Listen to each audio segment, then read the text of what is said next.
నేను ఓన్లీ ఒక 3 పాయింట్స్ చెప్తానండి. అన్ని విషయాలు ఆల్రెడీ అడిషనల్ కలెక్టర్ గారు చెప్పడం జరిగింది. ఇప్పుడు మనము ఈరోజు అంటే మీకున్న మున్సిపాలిటీ గ్రేడ్ 3 మున్సిపాలిటీ కాబట్టి 30,000 35,000 పాపులేషన్ ఉన్నారు. దానికి సరిపడా అంటే నేను చూసినట్టుగా సరిపడా స్టాఫ్ అండ్ వెహికల్స్ లేవు మీకు.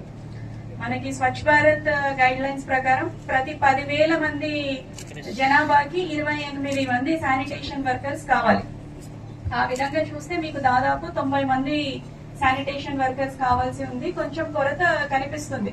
అది ఫుల్ఫిల్ చేయడానికి మనం ఇప్పుడు స్వచ్ఛ ఆటోస్, జేసీబీస్ అని తీసుకొస్తున్నాం. నా రిక్వెస్ట్ ఇక్కడ ఉన్న పర్కాల్ మున్సిపాలిటీ ప్రజలకి ఏంటంటే, మనము కొత్త ఆటోస్, ఒక్కొక్క ఆటో ఖరీదు 15 లక్షలు దాదాపు. ఇంకా ఆటో పెట్టి పొడి చెత్త, తడి చెత్త సపరేట్ గా చెయ్యాలి అని మనము పార్టీషన్స్ అని పెట్టుకున్నప్పుడు నా యొక్క వినతి ప్రజలకి కూడా మీరు కూడా సపరేట్ చేయడం స్టార్ట్ చేయాలి.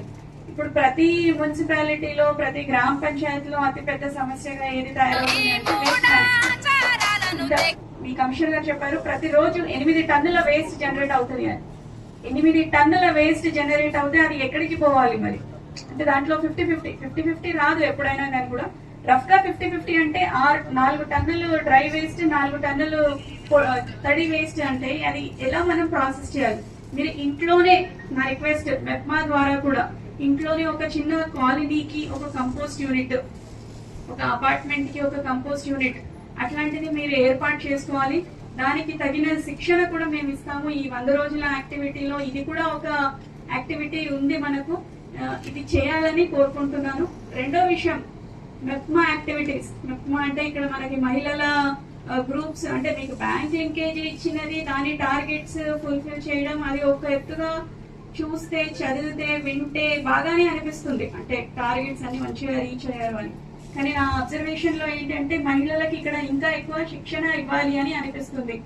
మీరు ఈ యాక్టివిటీసే కాకుండా ఇంకా ఏ యాక్టివిటీస్ చేయాలి అనుకున్నా కానీ కూడా ముందుకొచ్చి మాకు ఇంకా అడ్వాన్స్డ్ ఎక్విప్మెంట్ కావాలి, ట్రైనింగ్ కావాలి అని అడిగినా కానీ కూడా, మీకు ఆల్రెడీ తెలుసు మన గౌరవ ఎమ్మెల్యే గారు పర్కాల్ నియోజకవర్గంలో పెద్ద ఎత్తున స్కిల్ డెవలప్మెంట్ యాక్టివిటీస్, అంటే మహిళలు తమ కాళ్ళ మీద వాళ్ళు నిల్చోవాలి అని చెప్పేసి చాలా యాక్టివిటీస్ టేకప్ చేస్తున్నారు.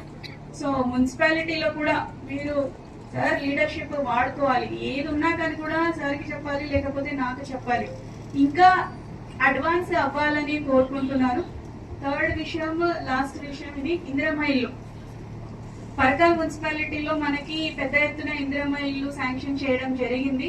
బట్ నేను రోజు రిపోర్ట్స్ చూస్తుంటే ఇక్కడ కొంచెం గ్రౌండింగ్ తక్కువ ఉంది. ఇంకా మొదలు పెట్టని వాళ్ళు కూడా దాదాపు 100 మంది వరకు ఉన్నారు. మీకు ఏదైనా ఆర్థిక అవసరం ఉంటే మనకి మెప్మా ద్వారా, బ్యాంక్ లింకేజ్ ద్వారా కూడా ఇప్పిస్తాము. బట్ నా ఒకటే వినతి, మీరు తొందరగా స్టార్ట్ చేసుకోవాలి.